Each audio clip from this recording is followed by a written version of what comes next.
From KARK4 and Fox 16, this is a special report. Here's Mitch McCoy. Hello and good afternoon. I'm Mitch McCoy here in Studio B in Little Rock. We are standing by. We are waiting for Governor Asa Hutchinson to deliver his COVID-19 briefing. We are standing by waiting for that to happen. As we stand by and wait for Governor Asa Hutchinson to deliver his briefing, there are a few things to note. Earlier today, you see the video rolling on the side of your screen there. Governor Asa Hutchinson was at Uams welcoming in several National Guardsmen who are now assisting in the efforts at UAMS to get people tested for COVID-19. Our crews were there as that was happening, and you see it in the video that's being rolled on the side of your screen. There are a lot of things to watch in today's briefing, one of which would be the number of new cases for the coronavirus. Many hospitals broke records yesterday in the number of people being tested for COVID-19. So it will be interesting to see the numbers, how they shake out today regarding those who are testing positive. There's also something else to watch. It's the hospitalizations. Where do Arkansas hospitals rank? We have seen more and more people being transported to the hospital right now, or being hospitalized with COVID-19. And so we are going to be watching for that to see how that shakes out. There have been numerous concerns about the number of people being hospitalized with Omicron and with the sheer volume of patients that are now testing positive. Will that increase the number of people being hospitalized? We're going to watch and wait to see how that shakes out. Also, active cases. We are quickly approaching the number of active cases that we saw at the beginning of the year 2021 in terms of active cases. The previous record, 27,822. That was back in January 9th of 2021. Again, that's 27,822. So it will be interesting to see if the number of active cases surpass today. So we are watching that because we are approaching that number of active cases here in the state of Arkansas. We are just shy of the previous record set back in January of 2021. So a lot of moving parts with today's COVID briefing. Governor Asa Hutchinson will be at the state capitol delivering this briefing. You see him walking in the room here now. As we look at the governor, it looks like we have Health Secretary Dr. Jose Romero along with Education Secretary Johnny Key. Here's Governor Asa Hutchinson as we get today's COVID briefing. Weekly update, and today we'll be focusing on COVID and Omicron and the challenges that we face here in the state, which mirror the challenges that our country faces and every state faces across the nation. I'm joined today by Dr. Jose Romero of the Department of Health and Secretary Johnny Key with the Department of Education. First, let me make a comment about testing. As you know, I was out at UAMS today where we greeted the 10 National Guardsmen that are there assisting in the testing at UAMS. I am delighted that they have that assistance, and whenever you look at people waiting in line for an hour for a test, we want to be able to make sure that we can move them through the testing line so they get their test, they're not discouraged and go away. As I mentioned, a lady who had a daughter went to a testing line and saw how long it was and got discouraged and went back home. And we don't want that to happen. And so I have directed not just the 10 National Guards to assist here at UAMS, but I've talked to General Penn. I've authorized the deployment of an additional 50 National Guard across the state to assist in deployment, to assist in testing, and we're working with the Arkansas Hospital Association to identify the greatest areas of need. That's just our effort to make sure that testing continues to be available in Arkansas. These are the PCR tests. They're the most reliable. We also want to enhance our at-home test. As I announced last week, we've ordered 1.5 million home tests. There's a national shortage. We're ready to deploy those. We're waiting those to be delivered. We hope that they can be timely received. But in talking to the White House today, they also have an order for 500 million home tests that they will distribute, but it's probably going to be the end of January before they're available. So we want to be able to beat that. We hope we can. We've placed that order, and we're working hard to get that. I want to thank the Hospital Association for their assistance. Let's go to the case report, and as we go through the case report, I'll cover some items that are important. First, in terms of cases, yes, today is the highest number of new cases reported in one day since the beginning of the pandemic. Regretfully, we have three different high marks in terms of the pandemic in our reports today. The new cases of 6,562. You'll also see later on that we have a record positivity rate of 25.5% over the last 7 days. And third, the active cases are at a record high as well. This tells us that we are entering a period of probably the greatest risk and the greatest challenge that we faced during the pandemic. At the beginning, there was so much that was unknown that made it a real challenge. Today, we have greater tools to work with. We have Omicron here that is less severe, but at the same time, the sheer volume of numbers as it moves forward gives us challenges that we haven't faced before.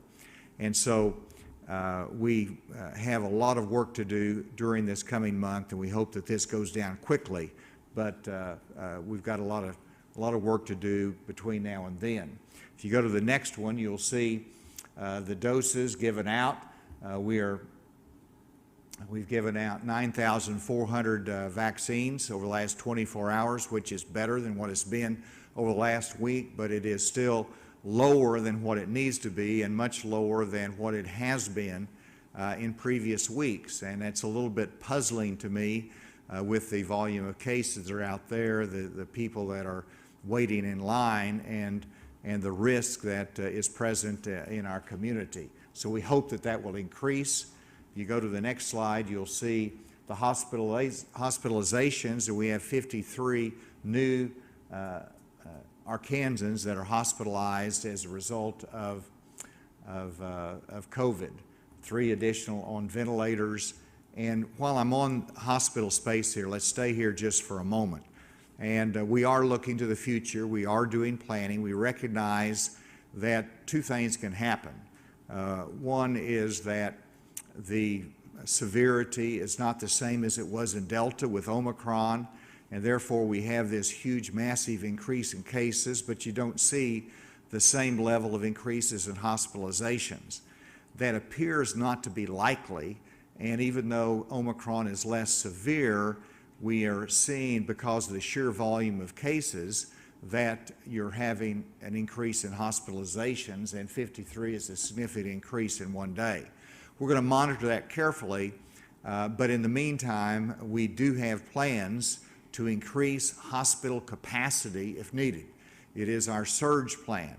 And as you know, we've invested over $60 million over the last year in expanding space in the hospitals for ICU, medical surge beds, and that's going to pay dividends in the event we have to once again increase hospital space. The challenge, of course, is the staffing, and the Department of Health will be leading the effort to coordinate with the hospitals what resources are needed to open those beds up again if we need that, and we are making those plans for the future. Let's go to the next slide on testing. As you can see, we had fairly significant, a lot of tests that were done over the last 24 hours, over 13,000. And then you can see again, Pulaski County with 1,332 cases, Washington County coming in with 472. These are large numbers of cases in these communities, and of course it's across the state as well. And then if you go to the next one, I like to see this because this puts it in perspective of the entire pandemic. And so this is March of 2020, and you know, we thought we were spiking here, and then we had another spike, but actually it was one gradual spike in December of 2020. We go down, and then we come back up in the summer of 2021, and now both of those previous peaks are overshadowed by the enormity of the peak that we are facing because of Omicron. And then next we'll see the hospitalizations, and this puts in perspective again that while we're up at 775, that is one half of where we were at over 1,400 last summer. But what I'm reminded of by Dr. Romero, and you can see it in the graph, that the increase in hospitalizations is very, very steep and comes very quickly. And so we hope that will not be the case with Omicron, but if we have that kind of steep increase, we're looking at significant increase in numbers in hospitalizations over the next couple of weeks, which we want to be mindful of. Active cases, you can see, are up. I've already talked about that. Then you go to the reminder once again that of our new cases, 82.5% have not been vaccinated. Of the hospitalizations, 86%, almost 87% of the hospitalizations are those people who have not been vaccinated. And deaths, of course, are 85% as well. Just statistically, a reminder of the importance of being vaccinated. And the booster shot is a critical part of the vaccination program that is really important as we look at Omicron. Arkansas residents, this is sort of a good example for us where 73% are fully vaccinated, but if you add the partially and the full together, you have 87% of our senior citizens that are vaccinated. And we want that to increase, but you contrast that to the general public. The next one, you see, if you combine these two, it's down to 65% of our population at least partially vaccinated. What's important is the fully vaccinated 53.1. So I encourage everyone to get fully vaccinated, including the booster shot if you're eligible for it. And then again, I mentioned the high positivity rate that we have of 25.5%. That is a record, and you can see how steeply that has climbed over the last week. And just going back to the school districts, if I might, while that is there, I wanted to say that in August of last year being 2021, I announced that 500,000 high filtration masks would be sent to the schools for their use. This was done. These masks were manufactured in Mountain Home and shipped to the education cooperatives, who then shipped them to the different schools. That, at that point, is up to the schools to get them distributed, and if any parent or any school district does not have those masks, then you need to look in your inventory, because they have been available. Obviously, last summer we saw the cases go down, but now they're up, and so make sure that those have been received and that they are available and that they're being used. And if any school district has a shortage, let the school Department of Education know. They have sufficient federal dollars to purchase the PPE, and it's useful. And as you know, the schools have the option to implement a mask mandate based upon the recent ruling of Judge Fox. And statistically, according to the Department of Health, school districts that have had a full mask mandate, students and staff saw a reduction of 25% in their COVID-19 case rates. And so I know that each school district will be looking at that as an option. Many of them have already taken action looking at their vaccination rate, their case rate, their positivity rate in their community, and that's a decision for them locally, and it's a tool that they can use. With that, let me ask Dr. Romero to come, make his comments, and then Secretary Key will come and talk about the schools.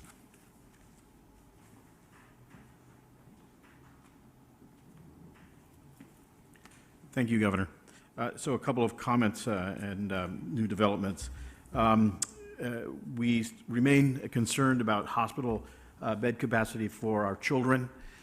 That is a group that is particularly vulnerable because of, as I mentioned before, we have one excellent children's hospital here in the state with a satellite campus in Northwest Arkansas. So there is a chance that with a larger number of cases, we could overwhelm that system. I'm encouraging parents to please vaccinate their children. Today, the CDC director authorized another dose for children with immunocompromised conditions, a third dose like we do for the older individuals for 5 to 11. She's also authorized a shortening of the interval between the primary series of the Pfizer vaccine and the booster. So now that has been shortened to 5 months from 6 months. And I believe the ACIP, the advisory group of the CDC, will be discussing boosters for the 12 to 15-year-old group. Again, if these are authorized, please, parents, take advantage of this at their appropriate time. We need to decrease the possibility of the children becoming symptomatic and being in the hospital. We are monitoring this very closely. New data, again, from the CDC published this week shows that these vaccines are safe for the 5 to 11-year-old group. We're not seeing anything unusual, and we're not seeing cases of the inflammatory heart disease that you can sometimes see with these vaccines. It's called myocarditis. Again, I want to reassure the parents that these are safe and effective vaccines. And lastly, as the governor showed in his last slide, the use of masks is essential for preventing transmission of this virus, especially in schools. Use them. We encourage their use, and as was recently ruled on by Dr. Fox, this is a possibility to set up a mandate within the school if it's so deemed as appropriate. But please use the mask. That's the safest way of preventing infections if you're not vaccinated for children. Thank you, Governor, and I turn it over to Secretary Key.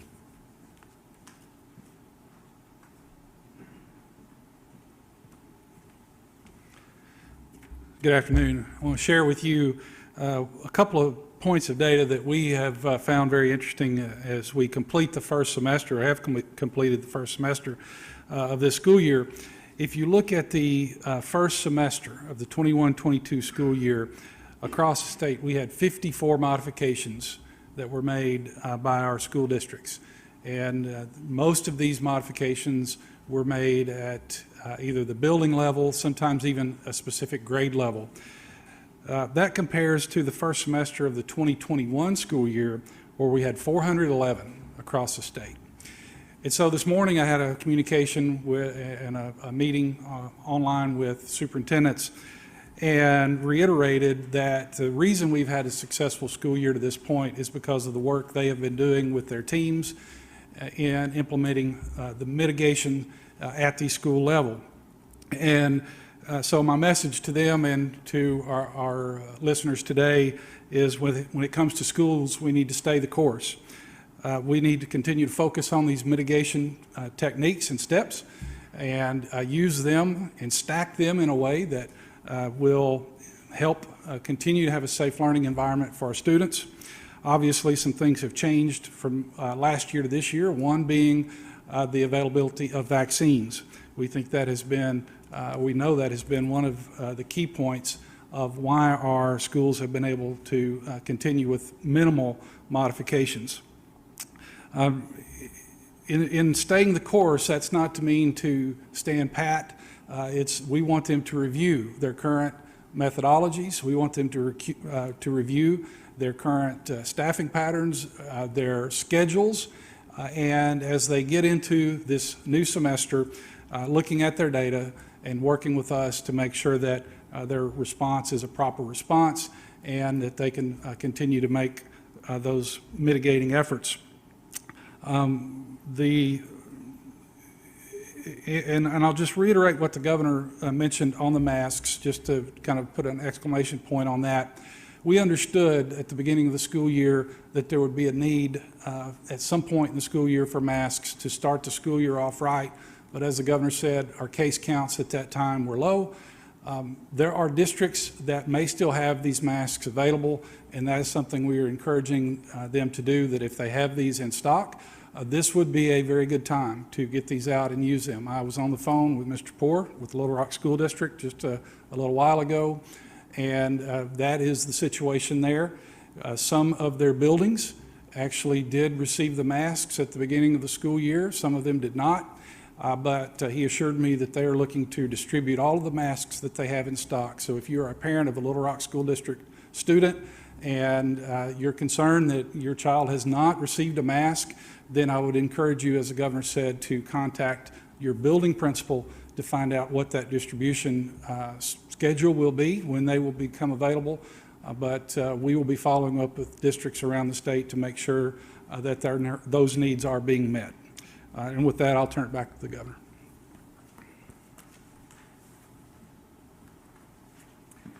Thank you, Johnny. And with that, we'll take any questions. Is there a point where you would consider reinstating the public health emergency and implementing some type of mitigation measures like a mask mandate? Whenever you look at whether there should be an emergency reinstated, that depends upon the need for emergency powers. And so that's always an option down the road. But right now, there's not any additional actions that I need to take, executive actions that would require the assumption of emergency powers. And we know what we need to do. We have vaccines out there. We have the ability of local school districts to make decisions. Local governments can make decisions based upon Judge Fox's ruling. And so I think that we're set, and there's not any need for that declaration at this time. We'll continue to look at it and make decisions day by day. The law was struck down so that mask mandates are now allowed in school, but do you encourage those? There haven't been a lot of changes in the past few days since that. Well, I would ask every school district to affirmatively look at whether mask requirement is needed in the school. And if they look at their vaccination rate, if they look at the community spread, and they believe that that is needed for reduction of cases in the school and to keep the school open, then absolutely, they should make that decision. As I pointed out, there's 25% less in cases when that mask mandate was present in the school. I think the schools have done a remarkable job, and some of them have set, the criteria that if we fall or we go above this particular level in cases, then we're going to have the mask mandate reinstated for the schools. But there is a little bit of difference. Whenever I was very, very concerned about the schools and not having the ability to protect those that were 11 and under because they did not have the vaccine available.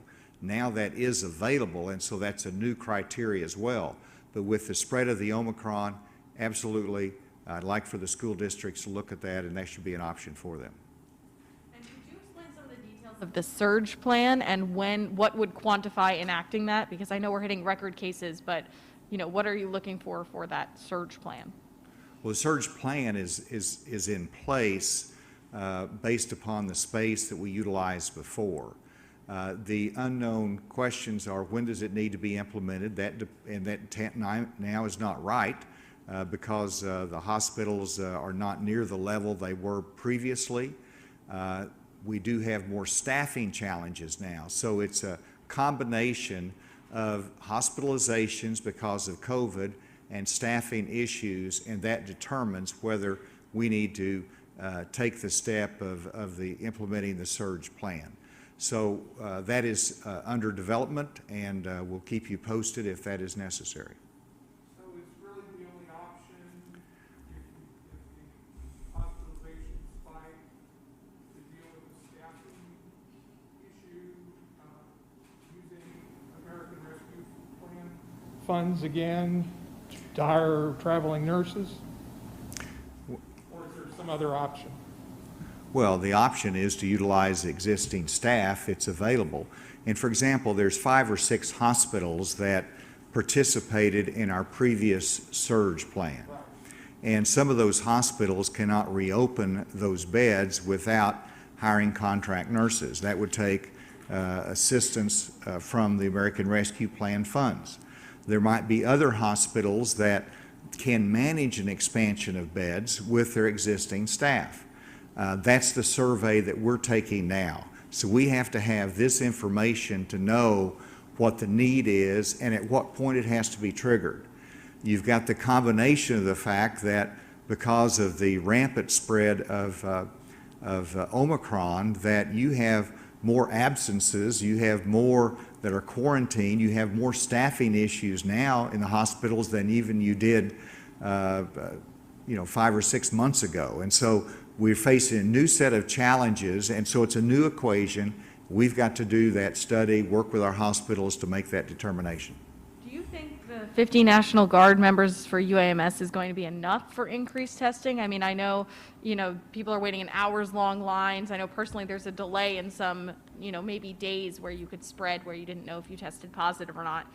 Would you be looking into any other clinics or any other ways to spread it, or is this the effort that's going forward? No, that's a good question, and I need to distinguish it. We put 10 National Guard at UAMS. That's how many they requested.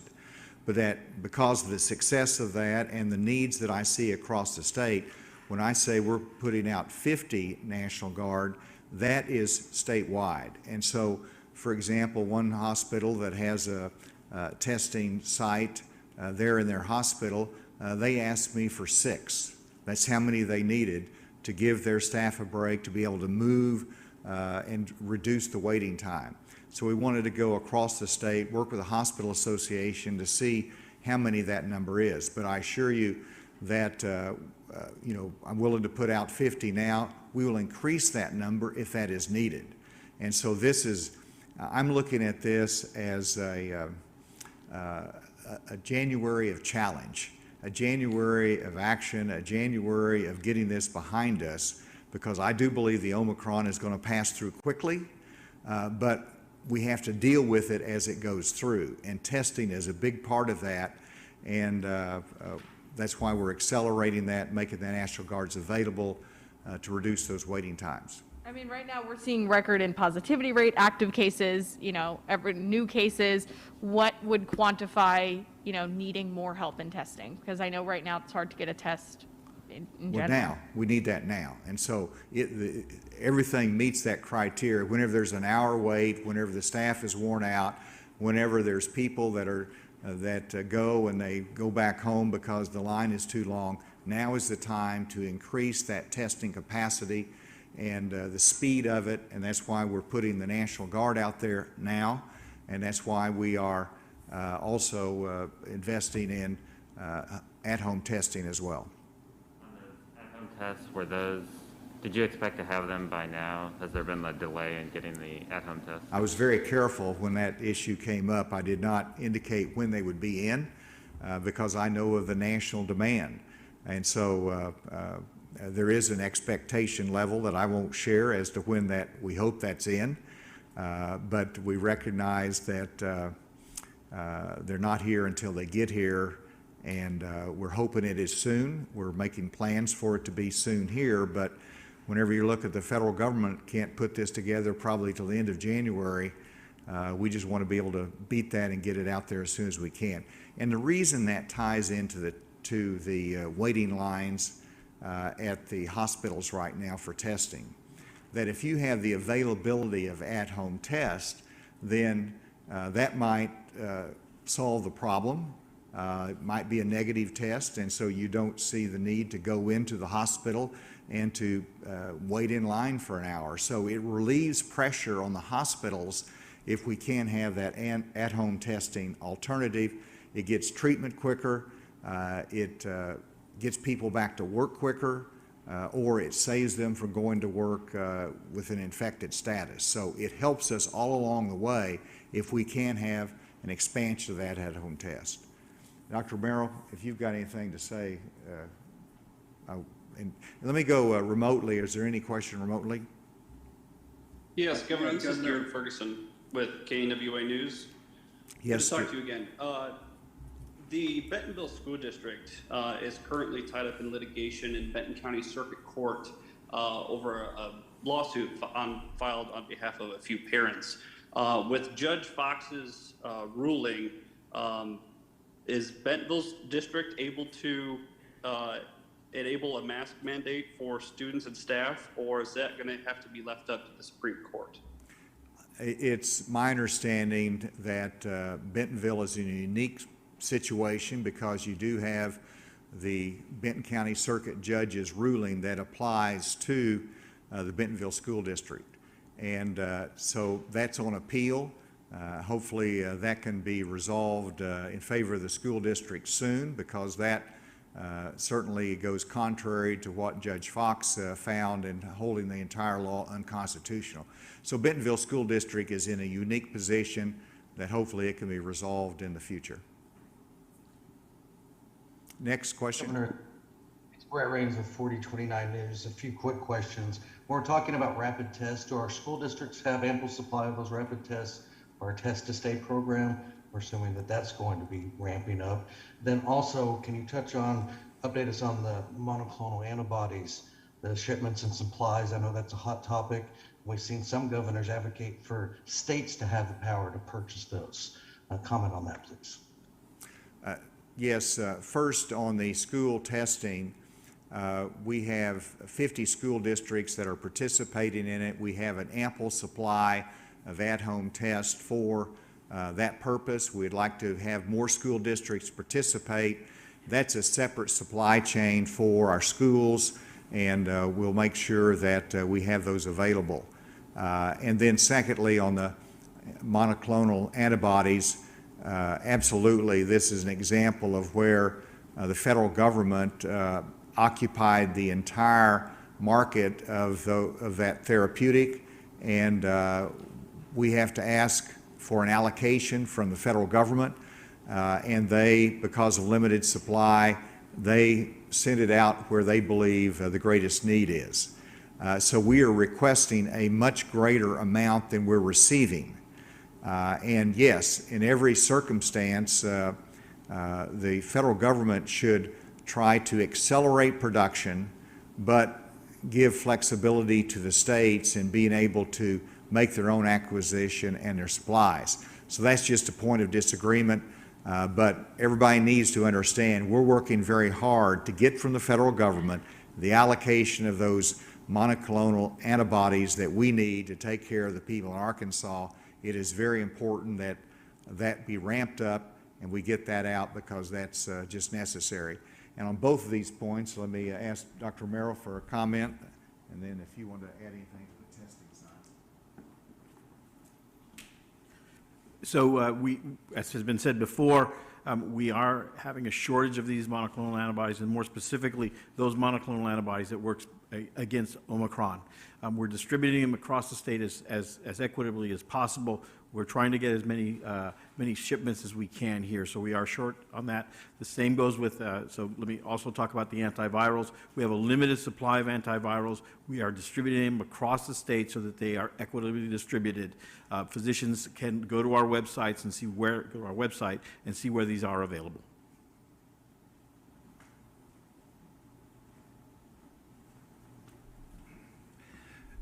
In my communication with superintendents, a number of them expressed interest in becoming part of the Test to Stay program.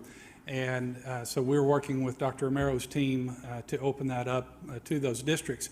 And one thing to keep in mind is the supply of these, as the governor said, is sourced differently, different supply chain. So we're monitoring that to make sure that we have plenty to support however many districts want to come on board. We're always looking for other sources, and in communication with potential sources for the right tests, and we'll continue to do that. Is there a last question? Would you ever consider putting in any sort of mask or vaccine mandate for businesses or bars, restaurants, any sort of, guidances back in? No, we're just beyond statewide government mandate. You look at, my position has been very consistent that we should not be mandating businesses to require vaccines. At the same time, we should not be prohibiting businesses from requiring vaccines. That's an independent of their workplace requirement. And so I'm against the government mandates. I'm for those local private sector decisions that, their customers depend upon that safety, their employees do. They ought to have the right to make those decisions. Thank you all very much. And there's Governor Asa Hutchinson wrapping up there pretty quickly. Let's go over some of the new COVID-19 case numbers. This just came in today. This is what Governor Asa Hutchinson announced. You can see an absolute explosive day. We're talking about 6,562 new cases in just 24 hours. Active cases now exceed 32,000, also a new record. Hospitalizations have increased by 53, bringing the total number of hospitalizations to 775. Deaths are also up by 27. No matter how you look at it, new daily COVID cases, the number of active cases, those are both records here in the state of Arkansas, and the active cases, 6,562, is a new record that was broken today. Another big record of daily cases was broken just last week, which was more than 5,000 or nearly 5,000 new cases. So that is a pretty significant number, and this goes back all the way to last January when the Delta variant was also spreading pretty rapidly. So very interesting caseload. The governor says that he is working right now on bringing new surge plans, updating them, making sure they're intact as those hospitalizations continue to increase. Again, hospitalizations now at 775, quickly starting to approach the levels that we saw last year. So, and last year hospitalizations exceeded well more than 1,000. I'd have to go back to my notes. I believe that was actually around 1,500, which was last year. So we're still not there, but the way that hospitalizations keep stacking up is pretty impressive. 53 additional hospitalizations just in 24 hours. You're looking at video, if you're just joining us, you're looking at video from this morning. Governor Asa Hutchinson, you see him there along with other members of UAMS there at the COVID testing site where people have been waiting hours to get tested. And it's not just UAMS, it's also other hospitals across the state, including Baptist, where now the National Guard is at UAMS this morning, assisting with their COVID testing line. Other hospitals also asking for the National Guard's assistance, getting people tested as staff is just absolutely inundated at some of these testing facilities. That's why the governor is urging for those at-home testing kits. So, of course, we're going to keep you updated on this. Two major daily records broken today. If you're just joining us, you're looking at the new daily cases, 6,562. That is an all-time single-day high. Active cases now breaking that, shattering a record set back in January of 2021. The state's last record, 27,822 active cases. You see that there now, 32,562. Now an all-time high of active cases in the state of Arkansas since this pandemic began years ago. For now, I'm Mitch McCoy. This has been a special report from KARK4 and Fox 16. We have continuing coverage on our website, along with KARK4 News at 4 and Fox 16 News at 5:30. Good day.